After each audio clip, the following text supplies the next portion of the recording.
Good morning and welcome to Deepwater Baptist Church Online. We start this morning with good news. We are past our peak, and for once, that's a good thing. It was officially announced this week that we have turned a corner. We are over the peak of the coronavirus and on the downward slope. That's terrific news that we have been waiting for the past few weeks. So this morning we have reason to celebrate and to give thanks. That's not to say that these aren't still challenging times for many people. I'm only too aware myself of how challenging these times are for so many. At the beginning of this week, I took a funeral for one of our church members, and on that same day, sadly, another of our church members passed away. During this pandemic, members of my own family have been hit with the coronavirus. Thankfully now they're all recovered, but also members of my own family have lost work due to this pandemic. So I'm very aware that for many it is still challenging times, and our thoughts and our prayers go out to any of you this morning who have lost loved ones recently, to those who are fighting this virus at the moment, and to any who are struggling financially or mentally or emotionally or in any other way at this time. Our thoughts and our prayers are with you, and as churches we're here to help and support you as much as we can during this pandemic. But on Thursday evening, as we went out to clap for our carers, you may remember it had been a day of April showers, and there were dark clouds in the sky at times. But you might remember on the news seeing that amongst those dark clouds, as people went out to clap for their carers, there were bright rainbows also in the sky. A symbol of hope and a reminder to us that sometimes even in the darkest clouds is where we can often find the brightest rainbows. The Apostle Paul encouraged the church in Thessalonica to give thanks in all circumstances. It's not always easy to give thanks in all circumstances, but the Apostle Paul knew a thing or two about giving thanks in some of the most difficult circumstances, even in the midst of a lockdown.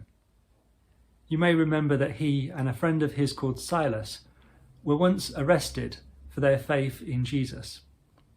And they were locked in a prison, and very much in a lockdown situation because they were put in the inner cell of the prison and their feet were put in stocks. And so very much they were in lockdown in every sense of the word. And yet we're told they spent that entire evening giving praise and thanks to God and singing hymns while the other prisoners listened to them. A tremendous witness in that difficult situation, and really shows that Paul practiced what he preached, that he really did give thanks to God in all circumstances, even in the midst of a lockdown. And I think as we reflect on the things at the moment, even though we're in the midst of a difficult pandemic, there are lots of reasons for us to give thanks this morning. First of all, we give thanks that we are past our peak, that we are over the peak of this virus. And so once again, we need to say a huge thank you to our NHS and key workers. And I just want to give a shout out this morning to a few members of my family who are on the front line. So Phil and Sonia and Pete, we want to give thanks to you for all that you're doing. You're doing an amazing job out there on the front line, keeping us going, keeping the country running. And thank you for all that you're doing. Keep up the good work. It's fantastic. Also, thank you to our emergency services, to the Army for all the work they're doing at the moment, for social workers, for carers, for supermarket staff, for bus and train drivers keeping us going at the moment.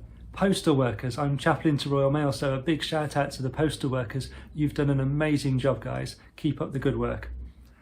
To delivery people, and to the people that collect our bins, we're grateful to all of you. The list goes on, but we're grateful to every one of you for all that you're doing to keep us going through this virus. Thank you.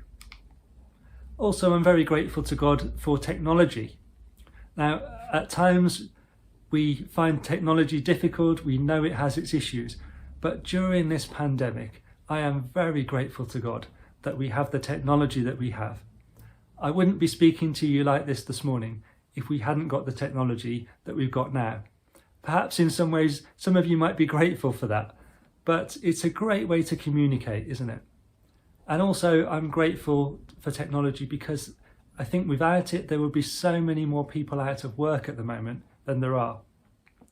If this virus had have come as little as 5 years ago, I don't think we'd be as prepared as we are now to deal with it.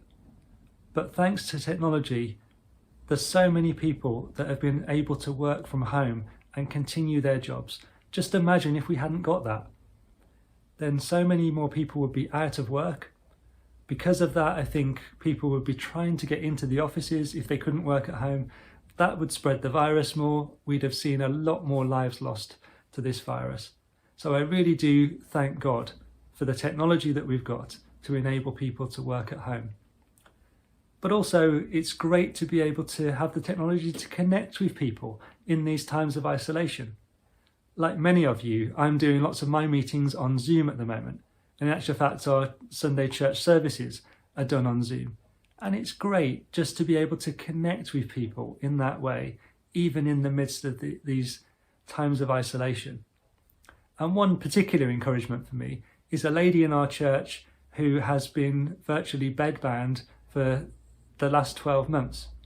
And in a strange way, because of this lockdown and because we're doing services on Zoom, for the first time in a year, she's been able to be part of those church services. So I give thanks to God for that and just the way we're able to connect with each other, even in the midst of this lockdown.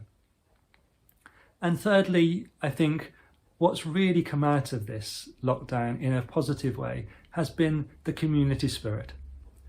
It seems to me that it's brought the best out of people, and we are more neighbourly now than we have been before. We're looking out for one another a bit more.